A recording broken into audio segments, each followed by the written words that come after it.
All right, everybody, welcome back to another video. We are back working on the 2nd gen 4Runner. As you can see, nothing has changed since the first part, and if you missed that part, go check it out. I'll drop it down in the description or put the card somewhere here. We are torn down to short block here. I took the heads to the most reputable machine shop in the area. They had the heads for about a week and they got them back pretty quick turnaround time. And then I was kind of slacking picking them up, but I finally got them picked up. We have the spec sheet, I guess you could say. We have a receipt, so I'll go over kind of like what they did for how much to give you an idea. This is Northern California. Prices will vary dependent on where you are, but I paid $636.80. So that was for a pressure test, vacuum, resurface, valve stem seals, and they had to basically helicoil like a bunch of exhaust studs. How many here? 10 exhaust studs were blown out because just wait till you see these manifolds. Apparently, after a full inspection, they checked out. They look good. They're within spec. They are used heads. The machinist there said he's never seen 3VZE heads crack aside from one time. He said it's the ones on the 3.4 liter Toyotas. Like, I don't know. I don't have any firsthand experience with that, but that was just what they told me. I'm not a machinist. I don't know how any of this stuff really works, and I wasn't there long enough to get the full rundown. I was kind of in a rush, just kind of picked them up. All right, it is the second day here at the shop for this week where I'm gonna try and focus on this. I got kind of distracted with some other projects yesterday, so I think where I left off was just showing you guys the machined heads. Now I'm going to clean up these exhaust manifolds. I've kind of devised a plan for these because I looked up long tubes because I was thinking about going that route and they were so incredibly expensive. Then the only other ones were like super cheap China ones. So I just don't know that I really want to deal with fitment issues and stuff if I'm just trying to throw this thing back together. So I still need to order exhaust hardware. I think, as I mentioned before, all the studs were pretty much ruined. So I'm not going to reuse those, of course. Especially for whatever reason, you know, if I need to pull these back off, I don't want to fight these. Yes, we could clean them up because the new set of studs is going to be about $100 no matter which way you cut it. And like I said, I don't want to reuse these.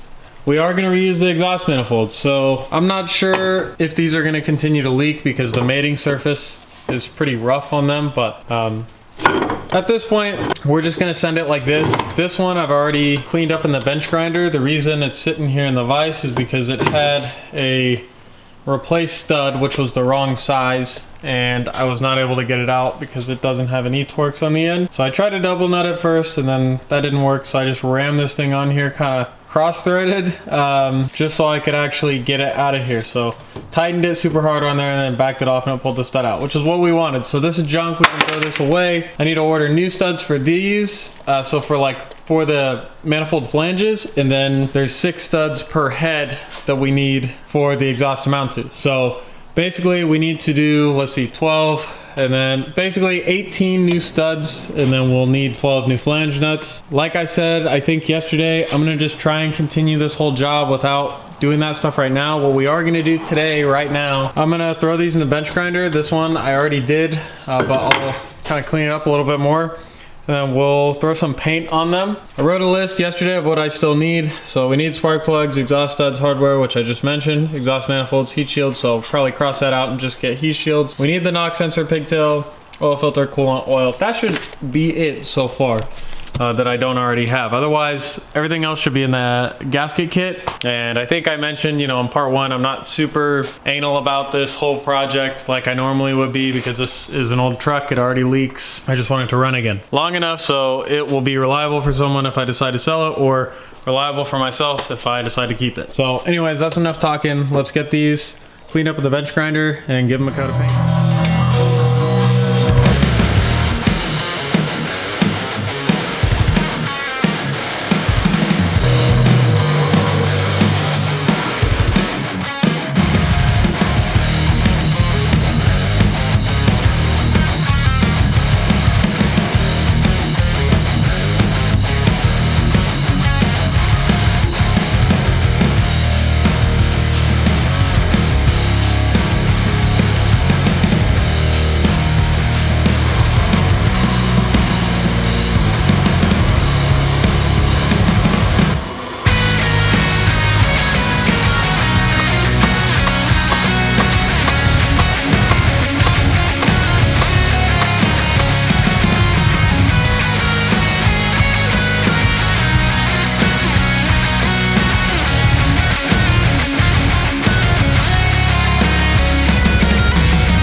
starting to think that I've been doing too much. Probably could have had the truck running at this point. I'm too focused on making these pretty, so it's just funny because these are going on a V6 4Runner, right? Anyways, first coat, gonna wait for that to dry, flip them, do the second coat. I'm not gonna clear them. I just used the heavy duty engine enamel. I used this for my M50 block when I built my Drift E36, and it's pretty good for that. I don't think I cleared the block either. But anyways, doesn't matter. Getting the studs out of those exhaust manifolds was very difficult. A ton of heat, and then my method has been jamming this impact with like a M10 by 1.5 nut and basically stripping the stud, but using this to basically force the nut on there, which will get the stud to spin, and then you can just spin it out from there. So that's what I did for a couple of them. The other ones needed the torch plus like extractor bits, which I'll put a video up of that mess, but that's what I used. I used this one here. So love these. They've come in handy a lot, especially on this project.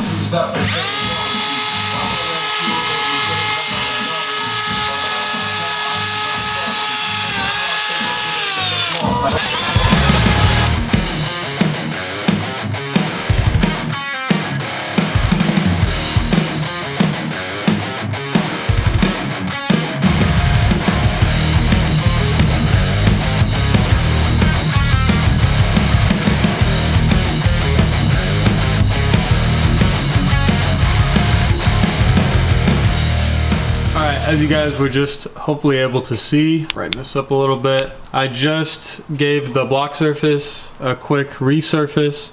Nothing crazy. Well, I wouldn't even call it a resurface. I just cleaned it up, made it smooth, kind of ran my nail across it, made sure that it was smooth there, and then I took my straight edge over there and feeler gauges and made sure that there was no warpage. You know, I measured them multiple parts of the block itself, of course, the front, the back, the middle, of course. Diagonal straight across, and there's no warpage that I was able to find, so hopefully we're all good there. Hopefully this all goes to plan. These gaskets are, like I said, the eBay ones. They are multi-layer steel, but we'll see how it does. I think I'm gonna pop the heads on here in a little bit because we'll have to throw the head bolts in there, of course. So that's probably next. I'll set the camera up for that when we get there.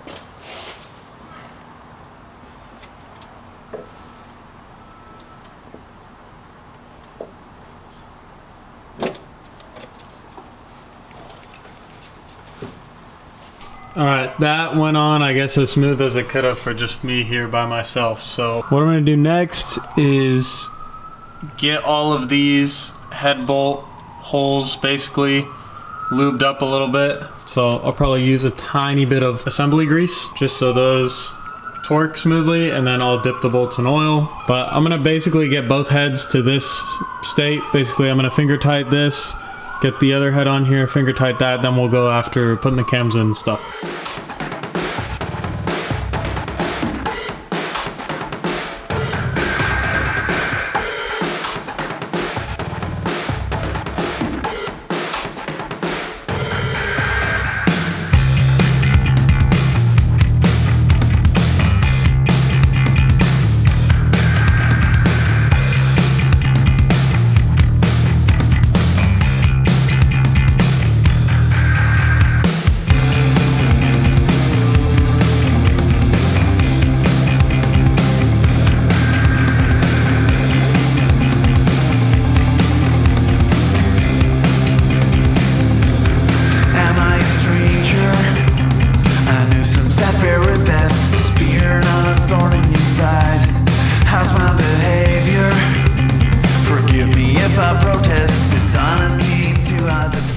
As you can see, both the heads, driver and passenger, are on. I threw the head bolts in and put them in hand tight, oiled them, and then like I said, on that head, this head, same thing, used some assembly lube just to make like their seats pretty smooth for the torque sequence. What we're gonna do is kind of work from the center out, and we're gonna be doing 45 Newton meters, or like 33-ish foot-pounds for the step one. And then step two, you're gonna go 90 degrees. Step 3, you're gonna go another 90 degrees. So basically 33 foot-pounds and then a full 180 degree turn on every single one of them. And again, you're gonna follow that sequence every time. So you're gonna like do 33 foot-pounds, sorry, in that sequence, and then start over by rotating them 90, and then start over, rotating them another 90, and you should be torqued down. Apparently, they were super tight when I took them off, so that doesn't seem like that high of a torque, but it normally ends up feeling that way once you start torquing stuff down. That's when it gets scary. Without further ado, that's what I'm gonna do next.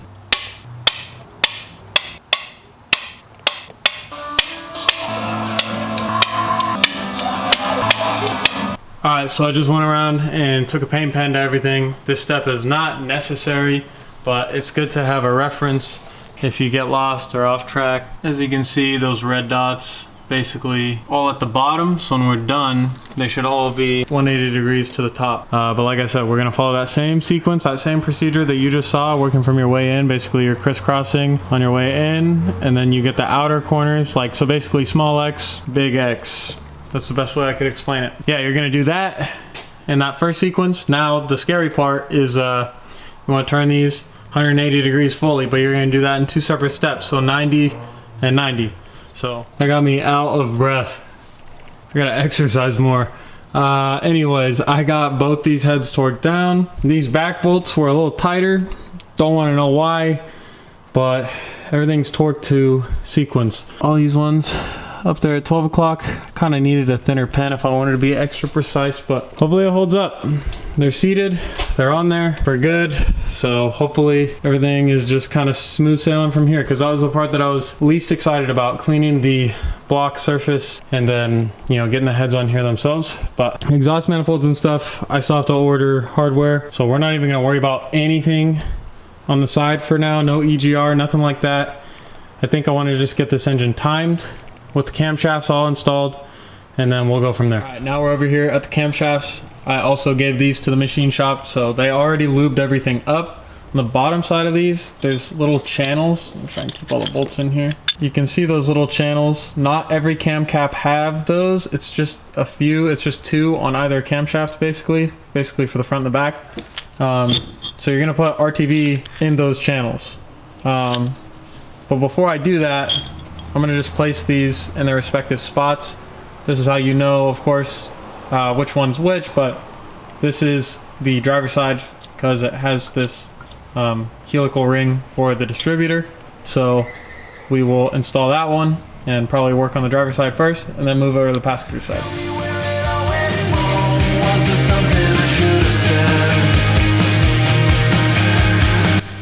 All right. I don't want to forget these. You can do them after you install the cams, but I'm going to just put these rear cam seals on. They just go on the very most rearward part of the head, and they just kind of slip in there. Okay, this is the rear cap. You can see those grooves are filled with a little bit of gray RTV. So I'm going to install that now.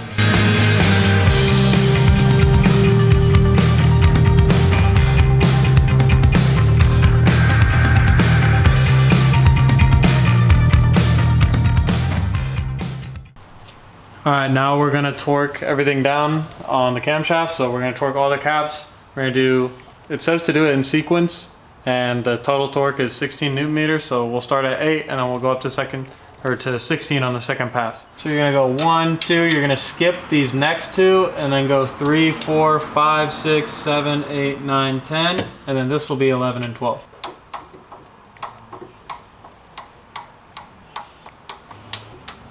All right, now we're gonna repeat the same process. Same thing, but we're going up to 16 pounds, so we're just doubling what the torque was. My camera's probably gonna die, but same process.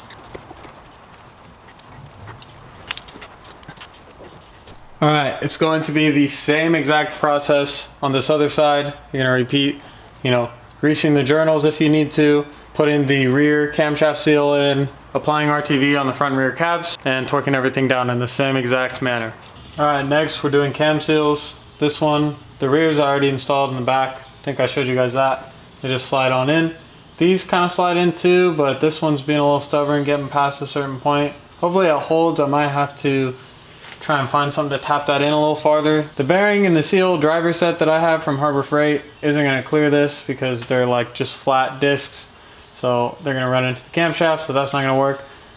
If you have a big enough socket, you could do that, but I only work on like small cars here, so I never have those. We might just send it the way it is. I don't know yet. Somebody suggested using the rear cover that secures the rear one there to like smack that in there, but there is kind of a lip on it that this isn't gonna push that seal past. Anyways, try and get this one. Just gonna try and line it up best I can here. We'll get it like as even as we can. Backing cover on and try and just like press on evenly. That's not working very well. Other one went on easier. Give this a try. Okay, it needs a little bit more work. I know the camera's freaking out, but this is what I'm doing. All right, now we have this cam cover that goes on the very back to hold the rear seal in. See little bolts that will hold it in. I had it flipped the wrong way. Hold please. And I dropped the fucking 10. All right, so new camshaft seals are in. I have some other responsibilities I gotta get to. So I'll be picking this project up in probably about a week. That's probably when I'll be able to touch it next. So yeah, the biggest thing for me today was get the block surface clean, get the heads mounted, torqued, get the camshafts installed, torqued. So at least we have all of this pretty much ready to go.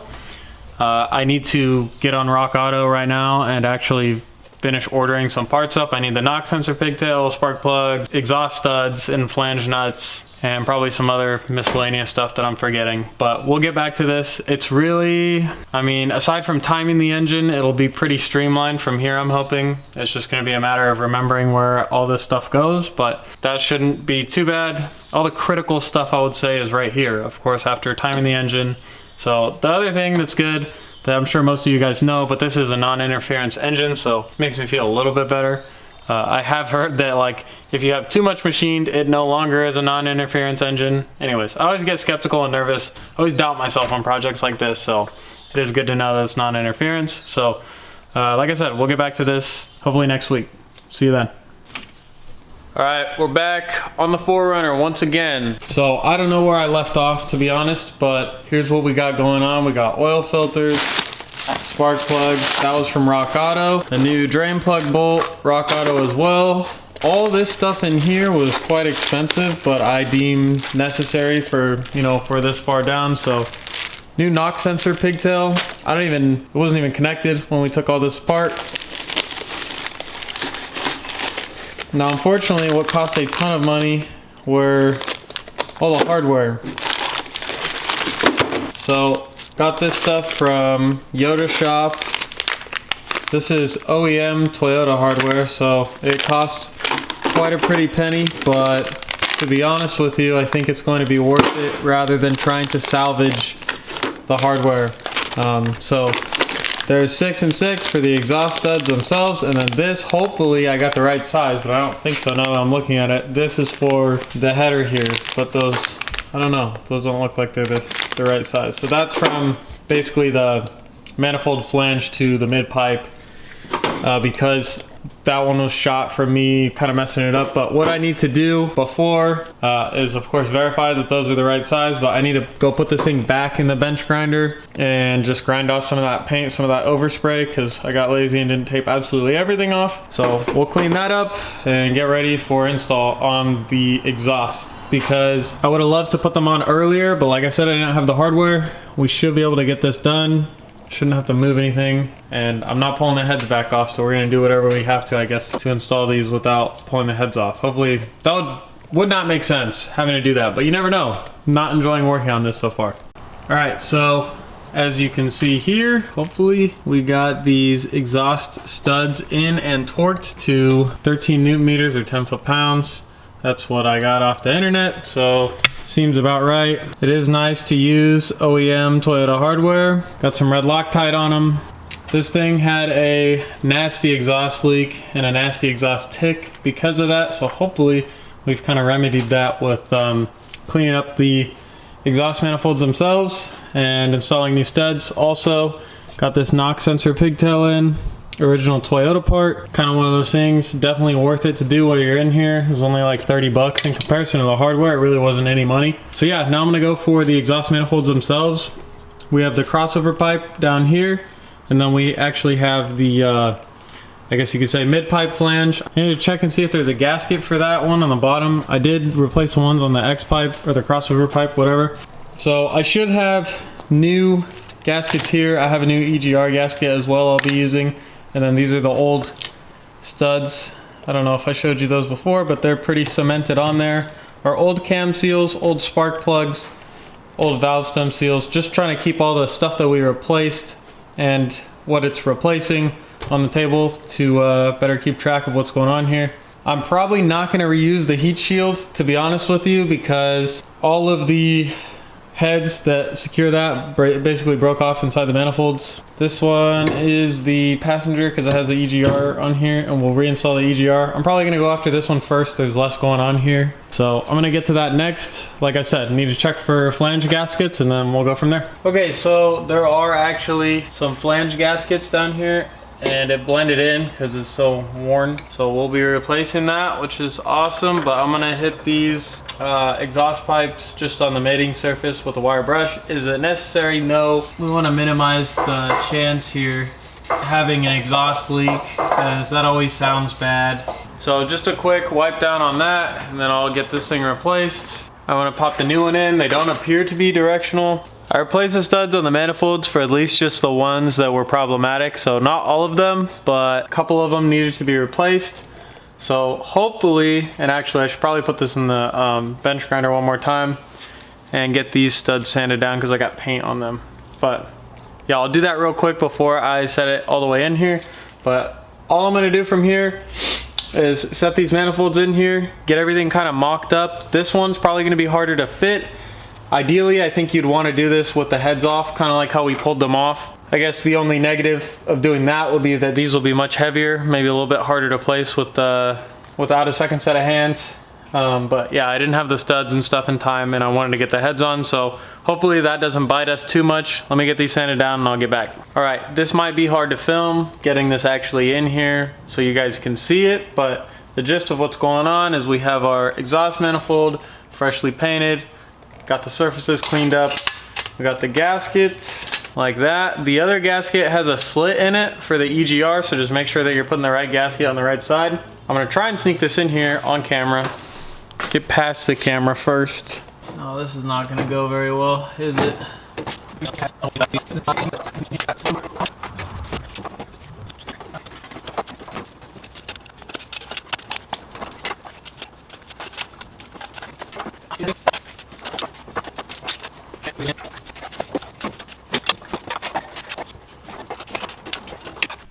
All right, I'm back. It's the next day, it's the next morning. So getting these manifolds on took way longer than they should have. That's partially my fault and partially because, well, it's mainly my fault. But I'm gonna give you some tips so you don't end up doing what I did. Definitely don't put the studs on first. Let me rephrase that. Don't put all the studs on first. Especially on this driver's side, you're gonna have a real hard time because you have the crossover pipe plus the actual exhaust that goes out to the back of the truck. It's going to be almost impossible to get that lined up where it needs to be onto those studs with the steering shaft in place. So unless you want to take that out, what I would suggest doing is put in either the top three or the bottom three on. Either way though, what you're probably going to encounter is the exhaust being way too much in the way. The exhaust that goes to the back of the truck, that is. So what I had to do, or what I attempted to do first, initially I tried to take a ratchet and yank this exhaust towards the passenger side to get it to kind of come down on the driver's side, of course, but kind of higher than it should have been, or higher than it needed to be. So yeah, that exhaust was just too high up. So what I ended up having to do is remove the bushings basically right before it connects to like the rear section. That way I could pull the exhaust a little bit farther down and make room, because what happens is you have the studs on the exhaust manifolds, of course, that are supposed to go into the exhaust pipe. Well, they fit into the exhaust pipe once the manifolds are all bolted up. But if you're trying to get the manifolds bolted up, you're gonna need to move the exhaust out of the way. So ultimately what you should be doing to avoid this is just have them mounted up beforehand. But I was waiting on parts and I was impatient and wanted to get this thing at least the head's on and everything. So that was my mistake, but if you're in the same position, just make sure that you take precaution with that. Crossover pipe, I still need to like fully bolt down. There's 2 bolts on either side just holding it there kind of tightly. The EGR is reconnected. The little slave cylinder bracket is reconnected. This little water pipeline is reconnected. All right, so we got this first cover on. I'll set the camera up for the second one on the passenger side, but basically you want to do it like you would any other valve cover. Work from the center on the way out. So like basically just work from your way in out. So 1, 2, 3, 4, 5, 6, 7, 8, 9, 10, 11, something like that. This one's on, torqued only to 5.6 Newton meters. I think I just did like 6. So yeah, that's all torqued down. We'll get this side going, and then yeah, we should be good to move on to probably the intake manifold. Just make sure you want to clean your surface up. I wiped the head down with brake cleaner, so we'll wipe these numbers off, and I made sure to take a picture of them beforehand, and then wipe the cover off. But yeah, not too bad. Luckily, there's nothing really in the way for these covers to go on.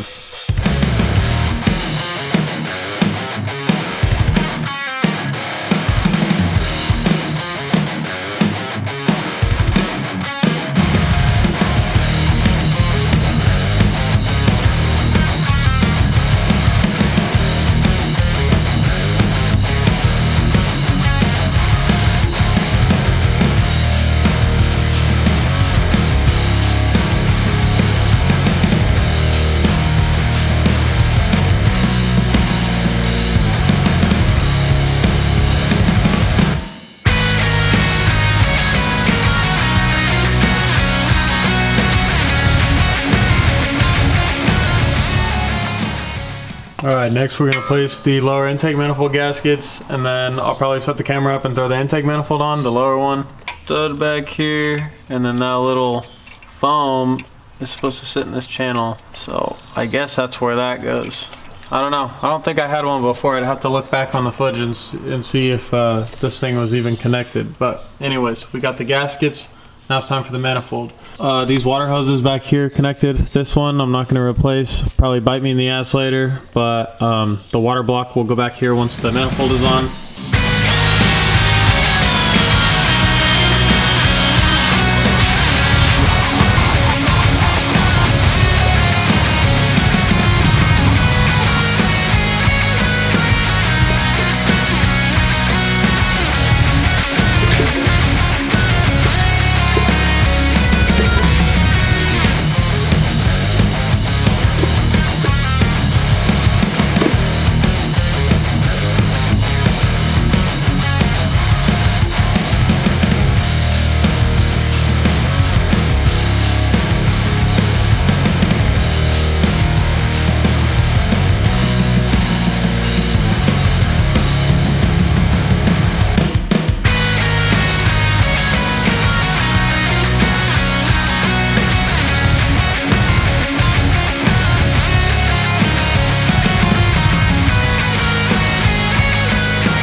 Alright, so here we have our new pulley that will sit on this like water jacket on the top of the lower intake manifold. I thought it needed a gasket, but it actually has one there. So we're gonna secure those down. Same torque as the rest of these, which is basically 18 foot-pounds.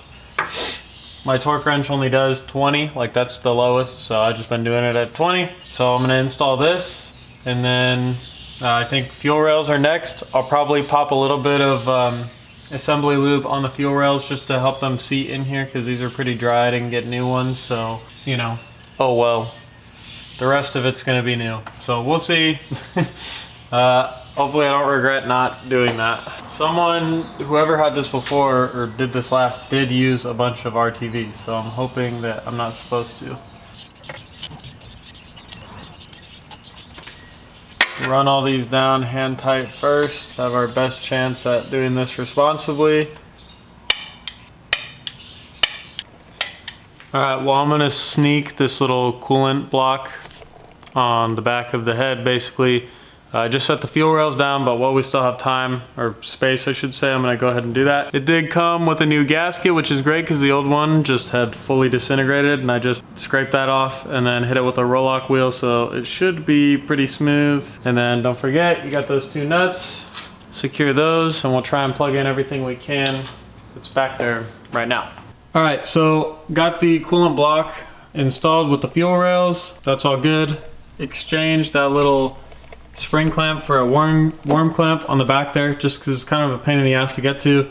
And so hopefully that will hold better and we don't have to even think about that. One thing I wanted to note, since I'm gonna kind of set the timing belt up now, at least get it kind of mocked up in place. There's 2 different styles of tensioners apparently, because everyone else that I've seen, as far as like resources online, YouTube videos, forums and stuff, they all have the newer style tensioner, which I presume to be the newer style tensioner, which looks like this, which you may be used to, right? There's a spring that comes in from the side, and then there would still be like a little pulley for the belt to ride on. But in this case, what it looks like, and what didn't make sense to me, which now does, is there's a little dowel that is supposed to sit in the water pump housing. Here it is in the old one, fits in this little hole here.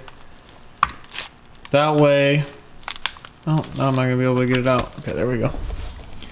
That way, this little tensioner can sit on that pin, and that helps keep it in place. So that's what this little hole down here is for, to sit in that pin, to sit in that little hole in the water pump. Well, if you're like me and you ordered the wrong kit on accident, and by the way, I mean, that's in good enough shape. I'm gonna let it, we're gonna rock with it. We'll see what happens. But anyways, I just had to drill that out ever so slightly to get this pin to fit, because it would not fit. I was trying to kind of negotiate it in there, but now it fits pretty good.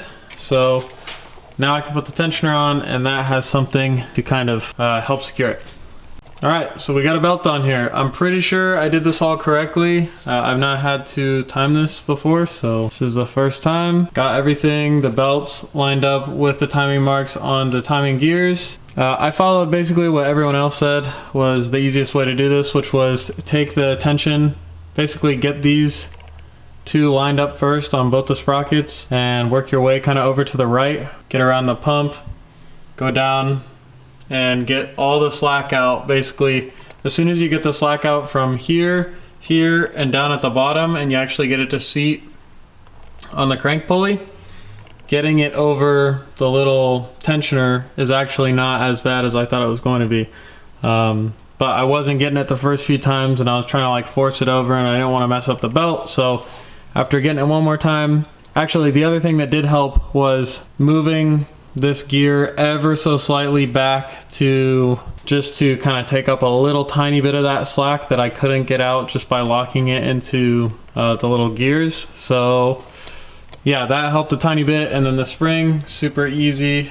And then you just kind of put a pry bar against, I put it down here, against this bracket for the AC compressor, just a pry bar against the tensioner while I tightened it down to try and give myself the best shot at getting this thing tight. And then the spring, like I said, I had to drill out that little part on the bracket for the water pump for the dowel to sit, but the spring, very easy, nothing too difficult there. So home stretch, hopefully.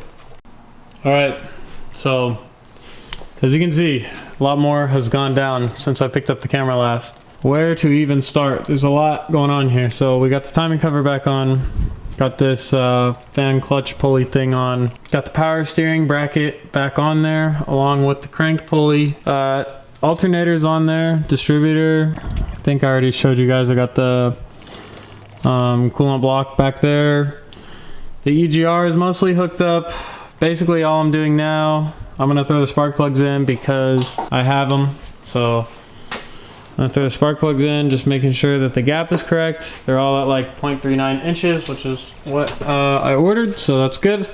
I'll throw those in, and then I can sling this harness over and we can get to connecting some stuff. And really, after that, I need to put the radiator in, mount that, mount the fan clutch and all that stuff. And then tomorrow I need to do an oil change, fill the coolant, and plug in all these vacuum lines, put the upper intake manifold in, airbox, battery, considering what all got done today, feels like it's very achievable by tomorrow to have this thing running. So that's the hope. Hopefully I timed it correctly. I'm a little nervous about that, but it's because I haven't had to do timing on anything before really. So yeah, wish me luck. All right guys, next day, got some more time to work on this thing. Picking up where I left off pretty much. I just got the harness slung over the top of the engine here. So I'm about ready to put the upper intake manifold on, at least I believe. So we got the distributor plugged in, all the injectors plugged in. We got the ground hooked up. There's this one that goes to the top of the manifold, and then this one goes to this coolant block back here, which is that one right there. And then we got our water hose. I replaced it with a worm clamp. There's 2 more plugs that come off of the injector side of the harness for the driver's side. They go to the coolant block. And then I don't know what that blue, like my best guess would be that that is a like coolant temperature sensor. You guys probably can't even see it. It's kind of hard to see. It's behind this hard line. I don't know if that's what that is, and I don't see a plug for it, so I'm not sure what was plugged in there. The harness is actually pretty simple once it's all laid out, because really then you just have the 2 leads that come off of here. Oh, where did it go? Down on this side. Those 2 that go to the very bottom for your oil pressure switch, and I'd imagine like for 4-wheel drive or for a speed sensor, whatever that one is in the front that goes to the front diff. And then we have this one that goes to the air box, and then all this stuff goes to the throttle body. So that's like a water line, I guess, to cool it probably, or I mean to warm it up. And then throttle body sensor, and then a vacuum line. And then everything on this side is the vacuum line mess. This goes onto the manifold itself, and then of course this stuff is EGR. So I'm going to place this down, put a new gasket on it first of course, but I just triple checked, made sure that everything is good under here. The only thing I might have to do is pull this back off at some point and buy a bunch of new connectors for the injectors, because they're all basically broken. That's how they came off. The truck was running fine the way it was, but it's also not something I really want in the back of my head. So I might have to do that at a time in the future, but I just want to throw this together and see if this thing's gonna start and run. All right, well, as you can see, we skipped ahead. Sorry guys, I just couldn't keep filming. I'm too anxious. I wanted to get this together. It's way more time consuming than I initially thought. This has taken quite a bit, but I believe I'm ready to go. Radiator hoses are all tight. Radiator's topped off for now. I'll have to bleed it, of course. Hopefully it bleeds no problem. All the vacuum lines that I can see, throttle body, throttle cables, distributor, a little iffy about that. I don't know if I did that right. Spark plug wires, air box, all the vacuum stuff I'm pretty sure I got right, but that's why I'm setting the camera up. It's also gonna be really loud if it does start, because we got the downpipe is still not installed. Here we go.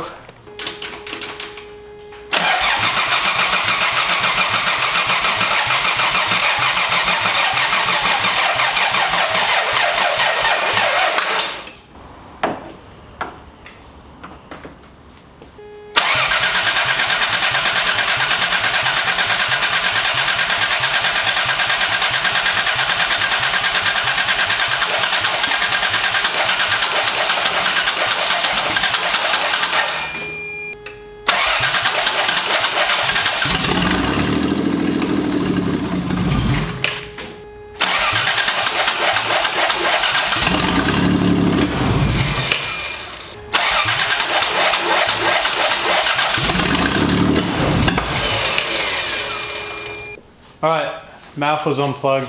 I forgot about that. I don't know that that would keep it from running. Forgot that. Hopefully I didn't forget anything else, but kind of sounds like a timing issue. We'll see, maybe it'll run with the MAF.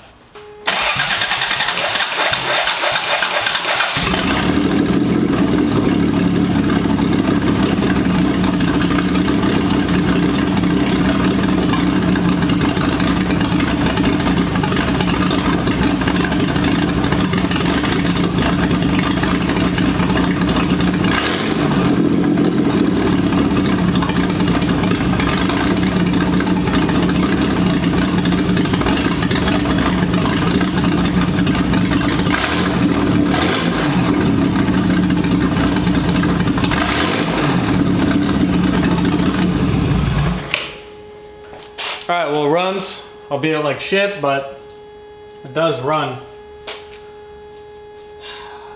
Maybe, I just still think that maybe it's a little bit of a timing issue, but I don't really know. Maybe it'll kind of fix itself. It ran long enough to take some coolant. Hopefully it's not taking it right back into the cylinder. We'll see. I'm gonna try and run it again, see what it does. Otherwise, I'll probably be done for the night.